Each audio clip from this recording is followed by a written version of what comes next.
We are ready for our next case. That's Mr. Hulbert. Sir, would you introduce yourself? Tell us your name and DOC number, please. Hulbert 610001.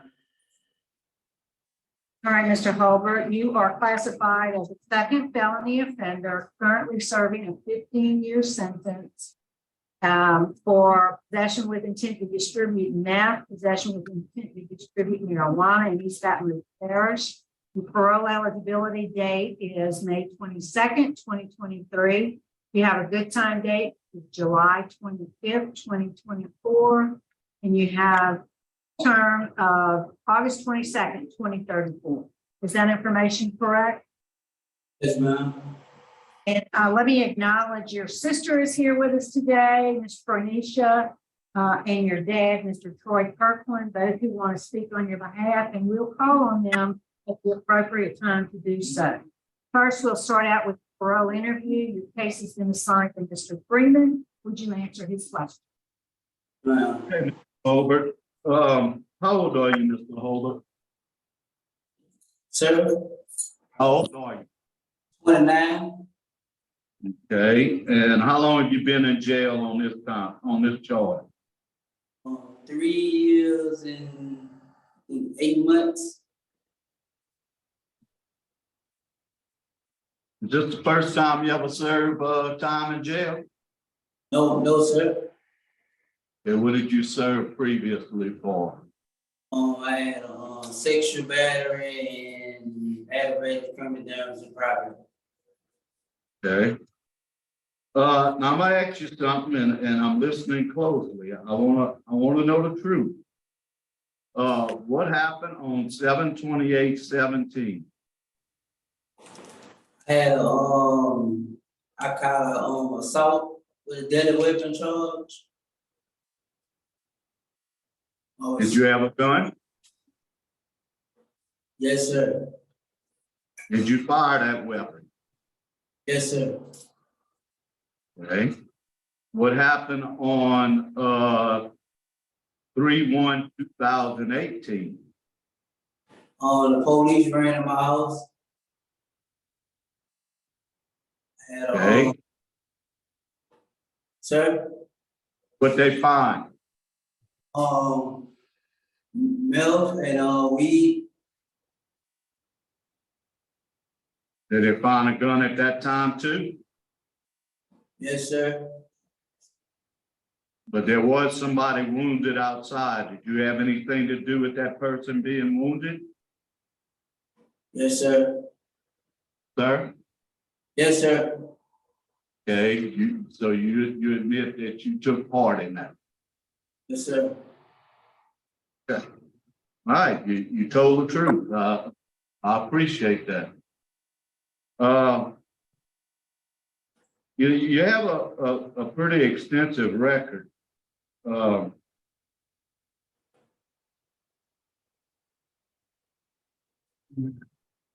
You were arrested, like you had said, for attempted first-degree murder, aggravated criminal damage to property. You got 2 years on that. You were arrested for a forcible rape. You got 4 years concurrent on that. And you had 6 months in the parish jail. That was failure to register. Well, report a change in address. Then in 11/19/2015, you had a domestic abuse, battery, aggravated kidnapping, and unauthorized use of a mover. What was that about? That was just a misunderstanding with my girlfriend. I think that happened in 15, if I'm not mistaken. It was just a misunderstanding with my girlfriend. We had got it straightened out. Okay, was that child your child? Oh, that was my step son. Okay, do you have any children? Yes, sir. I have a 11-year-old little girl. Do you speak with this little girl? Yes, sir.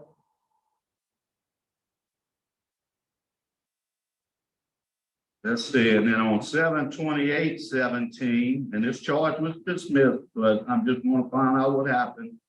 You had aggravated assault with a firearm, illegal use of weapons, possession of firearm by a convicted felon, and resisting an officer. The charges were dismissed, but what went on right there? Why they dismissed it? Yeah, They dismissed it because I took a plea deal on the distribution. So they dismissed all that for the 15 years on distribution. right. Okay, that's your next charge. Looks like you always got a firearm with you, huh? Sir, Like you always got a gun with you. that was the old me. I rehabilitated myself. Tell me about the new you. Why should I believe change? Because everybody deserves a second chance. And by me being incarcerated these 4 years, I learned a lot of things. I grew up and I got mature. I found out my purpose on earth is to take care of my little girl, provide for my family, and be a better mentor and to my little brothers and sisters and my nephews and nieces. Do you have a drug problem or an alcohol problem, or did you have a drug and alcohol problem?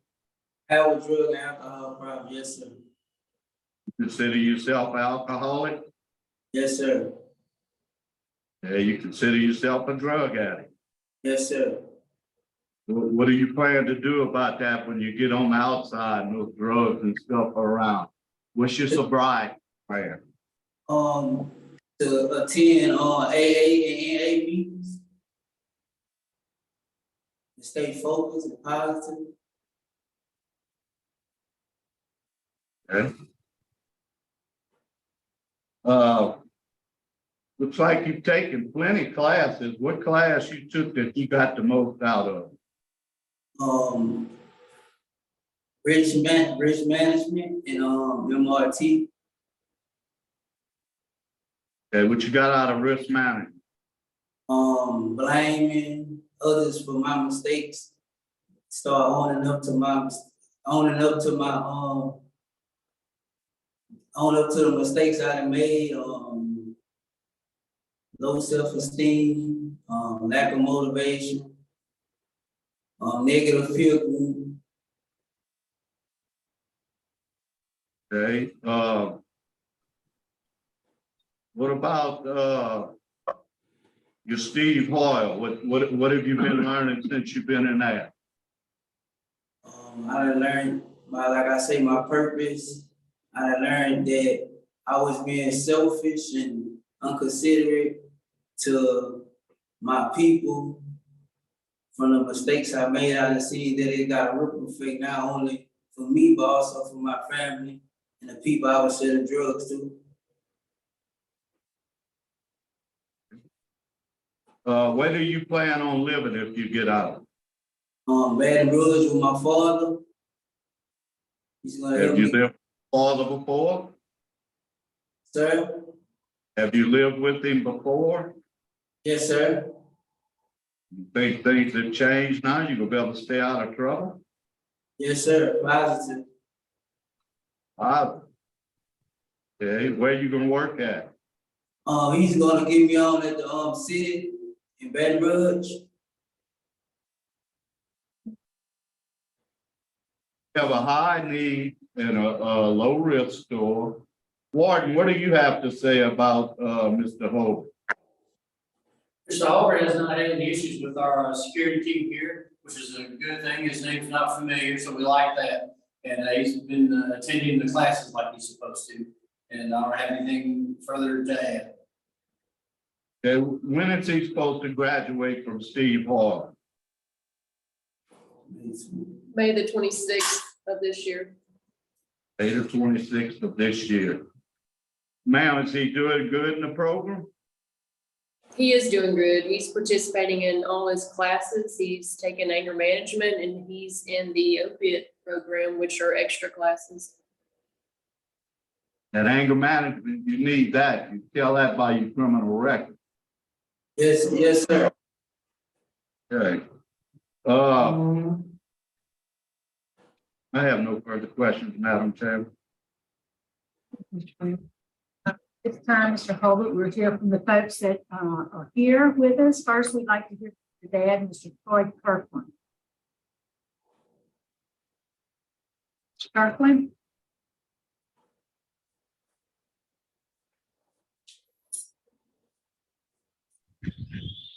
Yes, ma'am. Go ahead, sir. What would you like us to know? I can barely hear you, ma'am. What would you like us to know about Troy?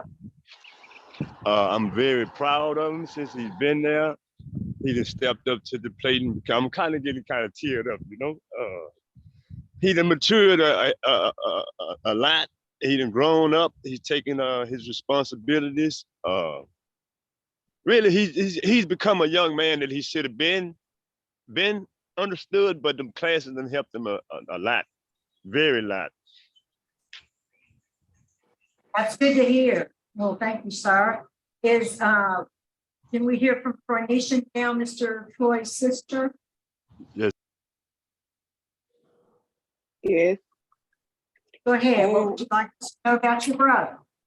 Like my dad said, we see that he have learned his lesson from the talks that me and him had. We're gonna try everything to keep him on the right path so that he won't, go back into that situation that he was in. So from the looks of it and from him talking, that he got it. So we just wish and hope that y'all grant him his early release. All right, well, thank you, ma'am. We appreciate your input as well. Troy, is there anything you'd like us to know before we go? I have learned my lesson. Like, if y'all grant me the role, that'll be a blessing to my little girl because she's been missing her father.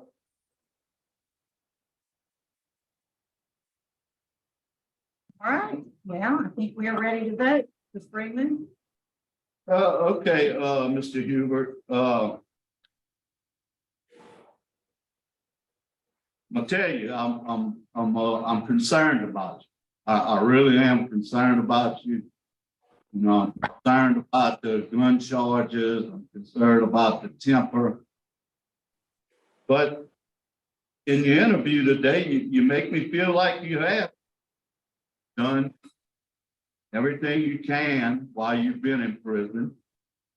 Your dad's proud of you and your sister's proud of you. You need to take stock in that. You're doing very good in the program. The warden and the young lady had great things to say about you. You're 30 years old, 29. You get Yes, sir. busted again, you're a third time loser. Yeah, third time loser's not looking at 15 years. You're probably gonna looking at 30. All right. All right. So, shocking to my own self, I'm gonna give you a chance. What I'm gonna do is I want you to complete your Steve Hall program, followed by 6 months of work release. You ought to barely get that in within the 9-month time period. And then we're gonna turn you loose on probation and parole with the conditions that you have a curfew from 9 to 6, 9 p.m. 6 a.m. and that you attend 3 AA meetings a week. Do you understand, sir? Yes, sir. Direction. Mr. Hulbert, Yes, good sir. morning. Morning. On. I'm in agreement with Mr. Freeman. I'm going to grant you officially about completion of the Steve Hall program as it may, within 6-month transitional work program after that. But I'm going to add one condition to the thing. The Yes, father said there's a drastic change in you. The programs have really worked on you. I want you to community service with at-risk youth. I want you to talk to the young people, tell them your story, and try to lead them in the right direction. I want you to do service with at-risk youth at least 4 hours a month. Get with your parole officer, get with your pastor of your church. He can help you with that, okay? Yes, sir. Good luck. All right, Mr. Hulbert, after listening to everybody who spoke today, I do agree. I think you might have. I hope you do. My vote today is to grant, after completion of the city park program and after the participation in the workforce, same special conditions. Do you understand those conditions? Yes, ma'am. All right, granted parole. Good luck to you, sir. Thank y'all. Appreciate you.